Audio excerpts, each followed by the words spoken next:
সম্মানিত উপস্থিতি, আপনাকে যে কথা বলতে চাচ্ছিলাম, আমরা জানি 365 দিনে কত বছর? 1 বছর। আর 364 দিন দোকানদারেরা যত ফুল না বেচে, এই একদিনে দোকানদারেরা তত ফুল বিক্রি করে। বলেন কথা ঠিক কিনা? তার আগে যে কথা আপনাকে বলবো, ভালোবাসা, এই দিবসকে ভালোবাসা বলা মানে রাসূল সাল্লাল্লাহু আলাইহি ওয়াসাল্লামকে অপমান করা। এই দিবসকে ভালোবাসা দিবস নামে মানে উল্লেখ করা মানে আল্লাহকে অপমান করা, তার নবীকে অপমান করা, তার নবীর কথাকে তুচ্ছ মনে করা। আল্লাহর নবী বলছেন, বিয়ের আগে যে ব্যক্তি পরনারীর সাথে সম্পর্ক করবে, যে ব্যক্তি বেগানা মহিলার সাথে সম্পর্ক করবে, যে ব্যক্তি বিয়ের আগে যে ব্যক্তি বেগানা পুরুষের সাথে যে নারীর সম্পর্ক করবে, এটা হলো জেনা। কিভাবে যেন কই থেকে কোন মূর্খ এসে নাম দিল, এটা হলো ভালোবাসা। বেকল, এটা ভালোবাসা নয়, এটা হচ্ছে জেনা দিবস। আপনি দেখেন এই দিন রাস্তাঘাটে হাজারো যুবক যুবতী অশ্লীল কাজ করেছে, সাইড দিয়ে প্রশাসন হাঁটাহাঁটি করেছে, তারা কিছু বলছে না। এদেশে যখন বিয়ে দেওয়া হয় আপনার কন্যাকে, বয়স যখন 15-16 থাকে, যদি আপনার প্রশাসনের কানে যায় যে মেয়েটির বয়স হয়নি, এসে তারা অনেক টাকা হাতিয়ে নেয়, তারা এসে তারা থানাতে নিয়ে যায়, তারা বিয়ে ভেঙ্গে দেয়, কেননা মেয়ের উপযুক্ত বিয়ে হয়নি। অথচ রাসূল সাল্লাল্লাহু আলাইহি ওয়াসাল্লাম বলেছেন, বিয়েটাকে প্রসার করতে হবে, প্রচার করতে হবে, আর জেনাটাকে সংকীর্ণ করতে হবে, বন্ধ করতে হবে। আপনার মেয়ের বিয়ের বয়স মানে আপনার মেয়ে যখন একটা ছেলে বুঝতে পারবে, তখন আপনার মেয়েকে বিয়ে দিতে হবে। আজকে বাল্য বিবাহ নামে এই নিয়মটা চালু করার কারণে অধিকাংশ জেনা হচ্ছে, অধিকাংশ ধর্ষণ হচ্ছে। সম্মানিত উপস্থিতি, আমি আপনাকে যে কথা বলতে চাচ্ছিলাম, আজকে দেখেন আপনারই মেয়ে আমারই বোন রাস্তা দিয়ে প্রেম বিনিময় করেছে, রাস্তা দিয়ে অনেক কথা বলছে, আপনারা কেউ বিচার করেন না, প্রশাসন কোনো বিচার করে না। সম্মানিত উপস্থিতি, যে কথা বলতে চাচ্ছিলাম, রাসূল সাল্লাল্লাহু আলাইহি ওয়াসাল্লাম বলেছেন, 3 শ্রেণীর ব্যক্তি কখনোই জান্নাতে প্রবেশ করবে না। সালাসাতুন লা ইয়াদখুলুনাল জান্নাতা আবাদান। এখানে আমি একদিন আপনাকে বলেছিলাম যে আবাদান অর্থ হলো চিরস্থায়ী, কখনোই জান্নাত থেকে মানে জাহান্নাম থেকে বের হবে না। আল্লাহর নবী বলছেন, তার একটি হলো আদায়ুস। প্রথম নম্বরে পিতার কথা বলছেন, ওগো আদম সন্তান, ও আব্বা, ও বাবা, ও চাচা মুরব্বী, আপনাকে বলি শুনেন, এই যে আপনার মেয়ে কুকর্ম করেছে, আকাম করেছে, বদকাম করেছে, তার একমাত্র সভাপতি হচ্ছেন আপনি। মানে কাপুরুষ, যে আপনি ঘরে থাকতেও আপনার সন্তান আপনার অনুমতি ছাড়া রাস্তাঘাটে যাচ্ছে, আপনার সন্তান আপনার অনুমতি ছাড়া একটা বেগানা পুরুষের সাথে কথা বলছে।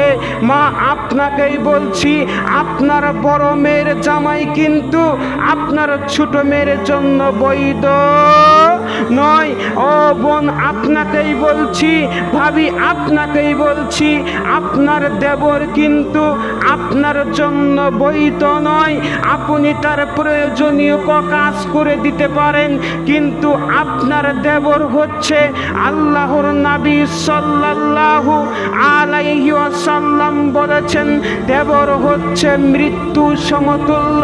তার মানে দেবরের সাথে হাসি খুশি ভাবে কথা বলা যাবে না, দেবরের সাথে সময় কাটিয়ে কথা বলা যাবে না, দেবর কথা বলা যাবে সংকীর্ণভাবে, এইভাবে যে তাও পর্দার ভিতরে থাকতে হবে। যে কাজটা করবে, ভাত খাবে দেবর, দেবর আসার আগেই ভাত বেড়ে তারপরে রেখে দিতে হবে, যাতে দেবরের সাথে প্রেম বিনিময়ের কথা না হয়। তারপরে ও হ্যাঁ ভাই, তোমাকে বলি, তুমি বিয়ে করেছো, তোমার জন্য তোমার বউ হালাল, কিন্তু তোমার বউয়ের ছোট বোন কথা বলে হারাম, তার সাথে প্রেম বিনিময় করা যাবে না। আবার শয়তান গান কয় যে হ্যাঁ ভাবি বউ আমার যেমন তেমন, শালি আমার মনের মতন, ঠিক কিনা? সম্মানিত উপস্থিতি, এগুলো থেকে বেরিয়ে আসতে হবে। যে কথা বলতে চাচ্ছিলাম, ভালোবাসা দিবস মানে আল্লাহর নবী বলছেন, আল্লাহর নিকট 100 ভালোবাসা 100 দয়া রয়েছে। তার থেকে আল্লাহ সুবহানাহু ওয়া তাআলা তার সৃষ্টির ভিতরে নির্মাণে 1 ভাগ দয়া বিলিয়ে দিয়েছেন। বলেন তো কয় ভাগ? 1। তাহলে আল্লাহর নিকট কয় ভাগ থাকলো? 99 ভাগ ভালোবাসা আল্লাহর নিকটে থাকলো। 1 ভাগ দয়া, 1 ভাগ ভালোবাসা দিয়েছেন। তার মানে এই যে আপনি আমাকে ভালোবাসবেন, তিনি ভাই হিসাবে আমি আপনাকে ভালোবাসবো, তিনি ভাই হিসাবে আমি আপনাকে ভালোবাসবো, তিনি বোন হিসাবে। তার মানে ভালোবাসা এটা যেটা আল্লাহর পক্ষ থেকে এসেছে। বন্ধুত্ব করতে হবে, বন্ধুত্ব করতে হবে আল্লাহর জন্য, বন্ধুত্ব ত্যাগ করতে হবে আল্লাহর জন্য। যুবক, তোমাকে বলি, তোমার বন্ধু 5 ওয়াক্ত সালাত আদায় করে, তোমার বন্ধু রমজান মাসের সিয়াম পালন করে, কিন্তু তোমার বন্ধু আরেক দিক দিয়ে মাজারে সিজদা করে, ওই বন্ধু ত্যাগ করতে হবে। তোমার বন্ধু এরকম হতে হবে স্রেফ আল্লাহকে সন্তুষ্ট করে আমল করে, এই বন্ধুত্ব বজায় রাখতে হবে। তুমি ব্রাজিলকে ঘৃণা করতে হবে, কেননা ব্রাজিল আর্জেন্টিনা তোমাকে পছন্দ করে না, তারা মুসলিমদের কালচারকে অপমান অপদস্থ করে। সম্মানিত উপস্থিতি, যে কথা বলতে চাচ্ছিলাম, তুমি তোমার ভাইকে ভালোবাসবে, তুমি তোমার বোনকে ভালোবাসবে, তুমি তোমার মাকে ভালোবাসবে, তুমি তোমার স্ত্রীকে ভালোবাসবে। তার জন্য কোনো দিবসের প্রয়োজন হয় না।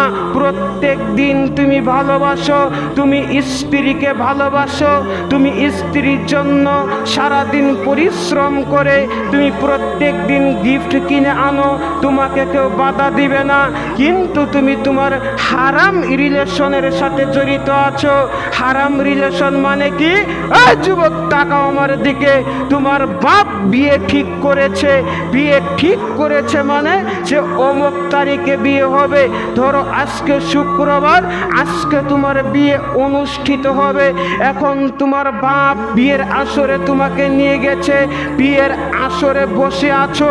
কবুল বলার 1 সেকেন্ড আগে, কবুল বলার 1 মিনিট আগে তুমি তোমার স্ত্রী যার সাথে বিয়ে ঠিক করেছো তার সাথে কথা বলা হারাম, কেননা এখনো তোমার স্ত্রী হতে পারেনি।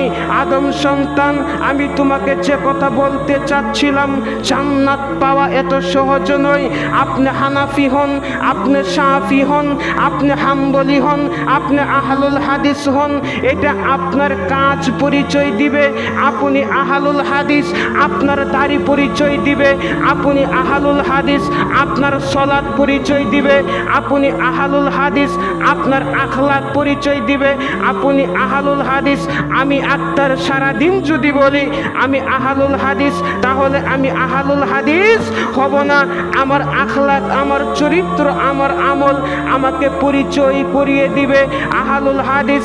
যে মাযহাবিরই হন, চিশতিয়া, মুজাদ্দিদিয়া, ফেরকাবন্দিয়া, নকশবন্দিয়া, যে তরিকারই হন, টার্গেট একটাই, জান্নাত। বলেন